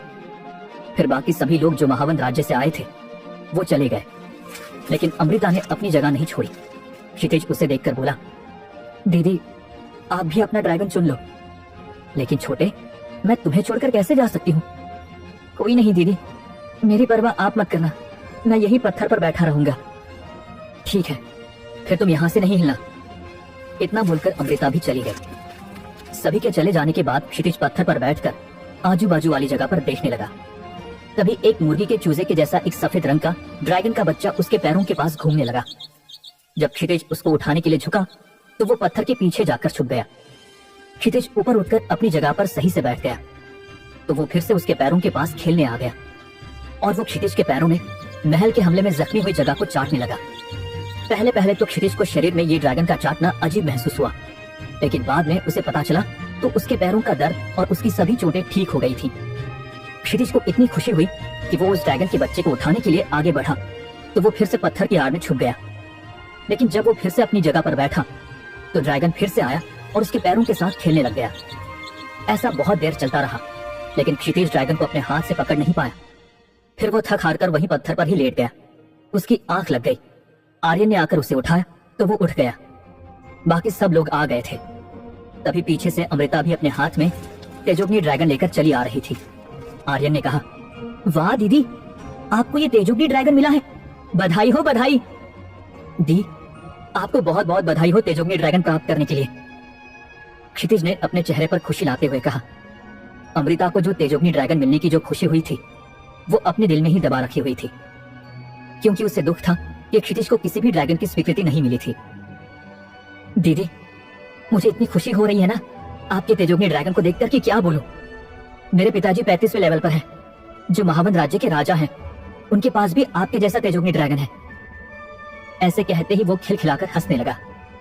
चलो बस करो अपनी चिकनी चुपड़ी बातें, अब निकलते हैं, रात होने का समय हो चला है।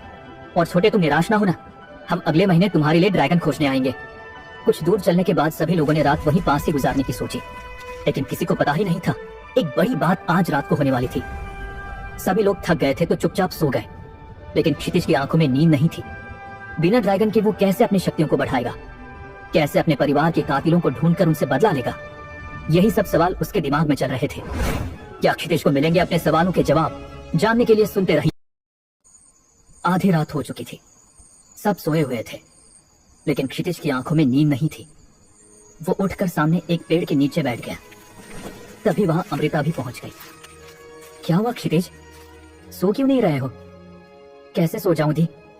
बिना ड्रैगन के मैं कैसे अपनी शक्तियों को बढ़ाऊंगा? कैसे अपने पिता और बहनों की मौत का बदला लूंगा? कैसे अपने राज्य को तबाह करने वाले को खाक में मिलाऊंगा? बस एक छोटी सी असफलता और तुम निराश हो गए छोटे। सही कहा, अगर तुम ऐसे ही सोचते रहे, छोटी छोटी असफलताओं के सामने घुटने टेकते रहे, तो हम कभी अपने मकसद में सफल नहीं हो पाएंगे। ये क्या कह रही हो तुम दी? सही कह रही हूं मैं छोटे। तुम अब भी छोटे बच्चों की तरह छोटी छोटी बातों को दिल से लगाकर बैठ जा रहे हो। एक योद्धा ऐसा नहीं कर सकता, बल्कि वो हर बार गिरने के बाद दोगुनी ताकत से खड़ा हो जाता है, और तुम्हें भी वही करना है। विजय प्राप्त करने का और कोई तरीका नहीं है। उठो और अपनी साधना पर ध्यान दो। 1 महीने के बाद हम दोबारा आएंगे ड्रैगन लेने। ठीक है दीदी, मैं समझ गया। जब तक मुझे ड्रैगन नहीं मिल जाता तब तक मुझे और ज्यादा साधना करनी है। ये हुई ना बात? चलो अभी सो जाओ ताकि तुम सुबह साधना कर पाओ। दोनों सभी के साथ सो गए। कुछ देर बाद अचानक क्षितिज की पॉकेट से एक मुर्गी के बच्चे जैसा एक जानवर बाहर आया और उछल कूद करने लगा। तभी पास ही सोए एक माया मृग को एहसास हुआ कि कुछ तो गड़बड़ है। उस जानवर को देखकर माया मृग जोर जोर से अपने मुंह से आवाज निकालने लगा। उसका जोर जोर से चिल्लाना किसी से बर्दाश्त नहीं हुआ। लेकिन जब सब आंखें मल मल कर उठे तो सभी ने देखा कि माया मृग जिस पर चिल्ला रहा था वो एक सफेद रंग का ड्रैगन था। आर्यन आश्चर्यचकित होकर चिल्लाया, एक सोम ड्रैगन! सबकी हलचल में क्षितिज की भी नींद खुल गई। जब वो उठा तो उसने देखा कि वही सुबह का ड्रैगन का बच्चा उसके ऊपर उछल कूद कर रहा है। क्षितिज उसकी तरफ देखकर हंसकर बोला, अरे शैतान, तू यहाँ कहाँ आ गया? आर्यन ने आश्चर्यचकित होकर पूछा, क्या तुम इसे पहचानते हो? हाँ। अरे भाई, तुम्हें पता तो है ना ये कौन सा ड्रैगन है? नहीं, मैं कल जब थक हार कर मैं उस पत्थर पे बैठा था तब ये शैतान मेरे साथ खेलने लगा। अरे भाई, सचमुच का शैतान है। मतलब मैं कुछ समझा नहीं। अरे भाई, ये सोम ड्रैगन जाति में से अमृतपान ड्रैगन है। अब ये अमृतपान ड्रैगन क्या होता है? चेहरे पर थोड़ी सिलवटें लाकर क्षितिज ने पूछा। देखो भाई, सोम ड्रैगन की 3 प्रजातियां होती हैं। पहली अमृतपान ड्रैगन, जो अमृत की शक्ति को विकसित करके रक्षा और उत्तेजन में अद्वितीय शक्ति विकसित करता है। दूसरी चंद्र ड्रैगन, जो चंद्रमा की शक्ति के साथ जुड़ा होता है और रात्रि के समय विशेष शक्तियों का उपयोग करता है। तीसरा सोमराज ड्रैगन, जो सोम और सूर्य के संयोजन से शक्तिशाली होता है और उच्चतम स्तर की प्रकाश और शांति की शक्तियों का उपयोग करता है। क्षितिज ने कुछ समझते हुए कहा, हाँ अब समझा, तुम क्या कहना चाहते हो? अरे भाई खुशियां मनाओ, गिन चुन के 10 लोगों के पास सोम ड्रैगन है हमारे सपनोल्ला साम्राज्य में, और अब तुम उन गिने चुने लोगों में 11वें व्यक्ति हो चुके हो। लेकिन छोटे, अभी तक तुमने उसके साथ आत्मा का संबंध नहीं किया क्या? अमृता ने क्षितिज से सवाल किया। उसके चेहरे पर कभी खुशी तो कभी हैरानी नजर आ रही थी। ये शैतान मुझे पहले हाथ तो लगाने दे तो ना। क्षितिज थोड़ा सा ड्रैगन की तरफ देखकर गुस्से से बोला, छोटे, ये ड्रैगन सिर्फ ड्रैगन जातियों में से भी ऊपर की जाति का है, तो इसे तुम्हें बहुत आदर के साथ रखना पड़ेगा। तभी प्रियंका बोली, हाँ अमृता दीदी, आपने सच कहा, और इस ड्रैगन के तो नखरे भी बहुत झेलने पड़ते हैं। जब प्रियंका ने अमृता को दीदी बोला तो आर्यन और क्षितिज को एक समय विश्वास ही नहीं हो रहा था। उनकी यही नजरों को देखकर प्रियंका गुस्से में उबल कर बोली, क्या यूं घूर घूर कर देख रहे हो मुझे? आर्यन ने उसकी फिरकी लेते हुए बोला, अमृता दी कब से तुम्हारी दीदी बन गई? तुम किसी राहगीर से अपना रिश्ता कैसे बनाने लगी? दीदी, अमृता के पास प्रियंका जाते हुए उसके गले लगते हुए बोली, देखो ना ये आर्यन मेरे मजे ले रहा है। अमृता को भी ये देखकर हंसी आ गई और वो भी अपनी हंसी रोक नहीं सकी। ये देखकर प्रियंका ने तो अपना मुंह बना लिया, क्या दीदी, आप भी उन लोगों के साथ मिल गई? अमृता ने आर्यन और क्षितिज की तरफ देखकर कहा, अरे आर्यन चुप बैठो, अगर किसी ने प्रियंका को परेशान किया तो किसी को नहीं बख्शूंगी। क्षितिज ने थोड़ा परेशान होकर सबकी तरफ देखते हुए पूछा, ये सब छोड़ो, अभी मुझे एक बात बताओ कि मैं इस जानवर के साथ अपनी आत्मा का संबंध कैसे बनाऊं? इसके साथ संबंध बनाने के लिए उसका 100% विश्वास जीतना होगा, और अगर ऐसा नहीं होता तो ये ड्रैगन थोड़ी बहुत भी अनबन होने पर तुम दोनों के बीच के संबंध तोड़कर भाग जाता है, क्योंकि ये गुस्सेल टाइप के ड्रैगन होते हैं, जैसे कि हमारी प्रियंका। आखिर के शब्द आर्यन ने प्रियंका की तरफ देखते हुए बोले थे। दीदी, प्रियंका तिल मिलाकर अमृता की तरफ देखकर चिल्लाई, आर्यन के बच्चे, रुको, तुम्हें तो मैं छोड़ूंगी नहीं। ऐसा बोलकर आर्यन के पीछे अमृता दौड़ पड़ी। ये ड्रामा देखकर सब जोर जोर से हंसने लगे। मैं इसके साथ संबंध बनाने का प्रयत्न करता हूँ, ऐसा बोलकर क्षितिज उस जानवर को हाथ लगाने वाला था, तभी रुको, प्रियंका चिल्लाई। लेकिन पहले ही जो अनहोनी होनी थी वो तो हो गई। क्षितिज ने उस ड्रैगन को हाथ लगाने की कोशिश की, और फिर क्या था, उस ड्रैगन ने एक आग की ज्वाला जो गहरे सफेद रंग की तरह दिख रही थी, उससे क्षितिज के हाथ पर हमला कर दिया। जब क्षितिज का हाथ आग से झुलसने लगा तो उसे समझ आ गया कि उसने सबसे बड़ी मूर्खता कर दी है। आज शैतान ड्रैगन, तुमने मेरे हाथ के साथ क्या किया? क्षितिज ने चिल्लाते हुए उस ड्रैगन को कहा। तभी प्रियंका ने अपनी पोटली में से एक दवा निकाली और उसे क्षितिज की तरफ फेंक कर बोली, पहले मेरी बात सुन लेते तो अभी जो हाल हुआ है वो नहीं होता। हाँ मेरी माँ, सारी गलती मेरी थी, और अगली बार जो भी करूंगा तुमसे पहले पूछकर ही करूंगा। क्षितिज प्रियंका की तरफ हाथ जोड़कर बोला, क्या हुआ छोटे, तुम्हारा हाथ कैसे जल गया? अमृता ने फिक्र से पूछा। थोड़ा सा चिढ़कर प्रियंका बोली, जब आप दोनों एक दूसरे के पीछे दौड़ रहे थे तब ये महाशय सोम ड्रैगन से अपनी आत्मा का संपर्क करने की कोशिश कर रहे थे। हाँ दीदी, मुझसे गलती हो गई, अब क्या करूं? क्षितिज ने अपनी नजर नीचे करते हुए कहा, छोटे, तुम इतनी गैर जिम्मेदाराना हरकतें कैसे कर सकते हो? तुम्हें बहुत कुछ करना है। हमारी बहनें और पिताजी इतना ही बोल पाई थी कि अमृता को समझ आया कि उसके मुंह से कुछ गलत बात निकलने वाली थी और उन दोनों भाई बहन का राज खुलने वाला था, तो वो चुप हो गई। सबने सुना कि अमृता कुछ तो ऐसी बात बोलने जा रही थी, लेकिन वो चुप हो गई, इसलिए किसी ने कुछ पूछा भी नहीं। कोई ना क्षितिज भाई, हमारे पिताजी तुम्हारी कोई हेल्प कर देंगे, आर्यन ने शांति को भंग करते हुए कहा। क्षितिज ने थोड़ा हड़बड़ाहट और संकोच से पूछा, क्या सच में तुम्हारे पिताजी करेंगे मेरी मदद? हाँ जरूर करेंगे, और तुम्हारे इस ड्रैगन को देखकर तो उन्हें इतनी खुशी होगी कि वो नजर ही नहीं हटा पाएंगे इस सोम ड्रैगन से, आर्यन ने खुश होते हुए कहा। फिर सभी लोग सोने को चले गए। जब सवेरा हुआ तो सभी लोग सोए हुए थे, जब तक कि सूरज की रोशनी सबके चेहरे पर नहीं आ गई। अभी तक क्षितिज उठा नहीं था। तभी आर्यन उसके पास आया और उसने देखा कि सफेद ड्रैगन जिसने रात को क्षितिज का हाथ जलाया था, वही उसी हाथ को चाट रहा था। फिर धीरे धीरे क्षितिज के हाथ से जले हुए निशान गायब होने लगे और अचानक ही उस ड्रैगन और क्षितिज के अंदर से कुछ टूटने की आवाज आई। बधाई हो, आपने लेवल 4 नवजात योद्धा के अभ्यासार्थी योद्धा के पहले चरण को पार कर लिया है, और आप अभी ड्रैगन के साथ अपनी लेवल बढ़ा सकते हो। और आपके ड्रैगन ने लेवल X वर्ग ड्रैगन की नवजात ड्रैगन के पहले चरण को पार कर लिया है। अपनी शक्तियों को सीखने का समय आ गया है। वो आग, वायु, जल और पृथ्वी के मूल तत्वों को अपने शरीर में लेना शुरू कर देगा। अरे भाई, आपने फिर से एक लेवल बढ़ा लिया। और जैसे कि लोग बोलते हैं, हमारी लेवल जब जब बढ़ती है तब तब हमारे साथी ड्रैगन का भी लेवल बढ़ता है, तो इसका मतलब आपके ड्रैगन का भी लेवल बढ़ा है। इतना बोलकर आर्यन रुक गया, लेकिन फिर उसे कुछ याद आया तो वो फिर बोला, लेकिन अभी तक तुम्हारे और ड्रैगन में आत्माओं का संबंध हुआ तो नहीं है, फिर उसकी लेवल कैसे बढ़ी? आर्यन ने अपनी भौहें सिकोड़ते हुए पूछा, अरे तुमने इसके हाथ का खून ड्रैगन को चाटते हुए नहीं देखा था क्या? अमृता ने आर्यन की तरफ देखकर अपने सिर पर हाथ मारते हुए कहा। फिर सब उस ड्रैगन को घूर घूर कर देखने लगे। जो ड्रैगन उन लोगों को रात को भयानक लग रहा था, वही आज बहुत मासूम लग रहा था। वो भी सबको मासूम नजरों से देख रहा था, लेकिन जा किसी के पास नहीं रहा था। अब उसकी और क्षितिज की अच्छी जमने लगी थी। छोटे, मुझे एक बात बता कि तुम्हें चौथी लेवल के बाद कौन सी नई पावर मिली? मुझे तो ऐसी कोई आवाज नहीं आई अंतर्मन से। अरे भाई, अपने मन को स्थिर करो एक जगह पर और अपने शरीर के अंदर झांको, आर्यन बोला। और अमृता ने भी अपनी गर्दन हिलाकर बताया कि वो भी यही कहना चाहती थी। क्षितिज अपने पैरों को मोड़कर बैठ गया। पहले तो उसने अपने शरीर को शांत किया और फिर अपने अंतर्मन को इच्छित किया। फिर उसने अपनी नजर अपने शरीर के अंदर घुमानी शुरू की। तभी अचानक उसे सफेद शक्ति से बनी एक आकृति दिखने लगी। फिर उसको देखकर क्षितिज घबरा गया। क्या हुआ क्षितिज, इतना क्यों डर गए? मैं तो तुम्हारा ही हिस्सा हूँ, मैं ही तुम्हारी अंतरात्मा हूँ। क्या मेरे दिमाग में जो हर लेवल पार करने के बाद जो आवाज आती है वो आपकी है क्या? हाँ, मैं ही हूँ जो हर वक्त आपको मालूम करवाती हूँ कि आपकी लेवल बढ़ गई है।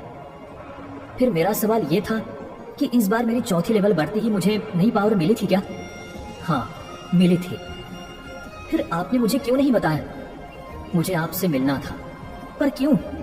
क्योंकि मैं आपको बताना चाहती थी कि जब से ड्रैगन का हमला हुआ है तब से आपकी लेवल बढ़ाने की स्पीड 100 गुना बढ़ गई है, क्योंकि उस ड्रैगन की लेवल 100 थी। क्या बात कह रहे हो, सच में? हाँ, सच में। इसी वजह से अगर आप एक दिन साधना करते हो तो आपकी साधना 100 दिन के बराबर हो जाएगी। अरे वाह, उस ड्रैगन ने ऐसी कौन सी ताकत मेरे अंदर डाल दी? उसने नहीं, आपके शरीर ने उसकी सारी ताकत ले ली है। क्या? क्षितिज ने आश्चर्यचकित होकर पूछा। हाँ, जब उस ड्रैगन ने आपके राज्य पर हमला किया था तो आपकी देह में उसकी शक्ति जाने के बाद उसी दिन वो ड्रैगन भस्म हो गया। उसके साथ जो दूसरा ड्रैगन था वो एक मादा ड्रैगन थी। उसने भी उसी दिन उसके वियोग में अपने प्राण छोड़ दिए। मतलब मेरे अंदर उस ड्रैगन की ताकत आ गई है क्या? नहीं, उसकी ताकत आपके अंदर तो नहीं आई, लेकिन उसकी साधना आपको मिल गई है और आपको ऊपर वाले की मर्जी से साधना की स्पीड मिल गई है। ओह, तो ऐसी बात है। हाँ, और आपको इस बार चौथी लेवल पार करने के बाद शक्ति मिली है, जिसका नाम है प्रचंड प्रचेतना। ये शक्ति क्या होती है? प्रचंड प्रचेतना, इस शक्ति के योद्धा अपनी चेतना को एक प्रचंड स्तर पर उन्नत करते हैं, जिससे उन्हें अद्वितीय धाराओं का संवाद और ड्रैगन्स के साथ एक अधिक गहरा संबंध प्रस्थापित करने की क्षमता मिलती है। क्या इसकी भी लेवल्स हैं? हाँ, इसकी भी 25 लेवल्स होती है, जो धीरे धीरे हर लेवल के साथ बढ़ती जाती है।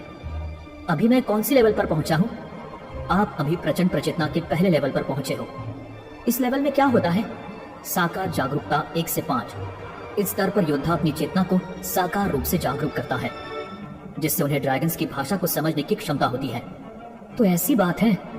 बहुत अच्छा, बहुत खुशी हुई आपसे बात करके। इतना बोलकर क्षितिज की आंखें खुल गई और वो खुशी से मुस्कुराने लगा। फिर सब उसे पूछने लगे कि कौन सी ताकत उसे मिली है। उसने सब कुछ बता दिया, सिवाय उन ड्रैगन और उसकी साधना की स्पीड बढ़ने के बारे में। थोड़ी देर बाद अकेले होने पर उसने अमृता को अंदर जो हुआ था वो भी एक एक शब्द बता दिया। अमृता ने उसे गले लगाकर कहा, मुझे ये सुनकर बहुत खुशी हुई छोटे। दी, हम लोग अब कहाँ जाएंगे? क्षितिज ने चिंतित होकर पूछा। हम अब कहाँ जाएं? थोड़ा चिंतित होकर उसने भी वही शब्द दोहराए और कुछ सोचने लगी। लेकिन उन लोगों की आखिरी बात प्रियंका और आर्यन ने सुन ली। तभी वो दोनों भाई बहन के पास आए और झगड़ने लगे। दीदी और क्षितिज भाई, आप मेरे साथ चलो महावन राज्य में। आर्यन बोला, नहीं दीदी और क्षितिज, आप मेरे साथ संगीतपुर चलो। प्रियंका बोली, नक्चड़ी, तुम्हारे साथ दीदी और बड़े भाई क्षितिज नहीं जाएंगे। वैसे भी तुम किसी भी राहगीर से संबंध नहीं बनाती ना। दीदी, पहले मैंने जो कुछ भी बोला होगा मेरी नादानी समझकर भूल जाओ, लेकिन मेरे साथ मेरे राज्य चलो। प्रियंका अमृता का हाथ पकड़ते हुए बोली। किसके साथ जाएंगे क्षितिज और अमृता? क्या